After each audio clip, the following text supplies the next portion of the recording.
Hi. Today I want to talk about habits and specifically why habit is faster than choice. So let's start with the part that most people avoid. Habits just don't influence behaviour, they organise it. Long before you feel like you're deciding, you're following pathways that were built through repetition, small reactions reinforced over time until they run automatically. What feels like choice is often just awareness stepping into a sequence that already knows where it's going. From a realism perspective, this isn't a metaphor, this is part of structure. Experience feels personal because you're inside it, but the system's largely running patterns it's learned. Habits form because repetition lowers effort.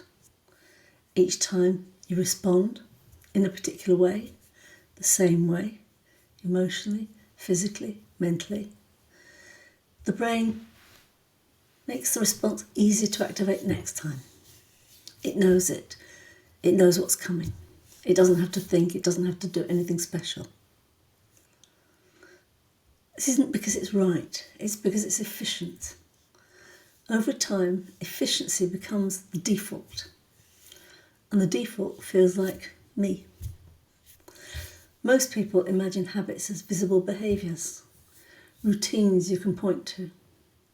But the deeper habits are interpretive. The way you read a tone, the way you anticipate outcomes, the way you've had this conversation before, the way you brace, the way you withdraw, push or pursue before you've consciously thought about it. Those patterns don't feel like habits because they feel immediate. But immediacy isn't evidence of truth. It's evidence of speed.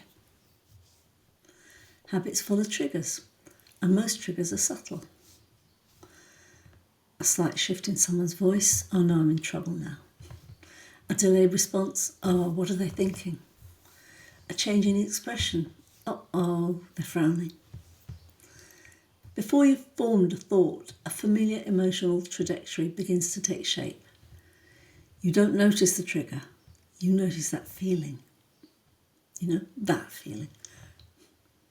And by the time you notice it, the pattern's already underway. This is why habits are so persistent. They don't require deliberate activation. In fact, if you want to stop a habit, it's much slower because that is deliberate activation. These habits run because they've been rehearsed time and time again. The system recognises a familiar configuration and moves along the easiest path available. I remember when I used to smoke. Yes, I did used to smoke. What would happen was the telephone would ring and I'd have to reach out for a cigarette. Did I want one? No. It was habit. My body had reacted to the phone call, and part of that reaction was to pick up a cigarette. Spinoza captured the logic of this necessity when he wrote that nothing in nature is contingent, but things unfold according to causes that determine how they act. They unfold what he would call necessarily. Habit is simply those causes made personal through repetition. Here's where the willpower gets misunderstood. You can't force a habit to disappear because willpower is a momentary state, while a habit is a stabilised pathway. If you want to look more closely at how habits form, why they feel personal, and what actually shifts them over time, the full Patreon piece maps with the mechanics in detail, without the usual language of motivation or self-improvement.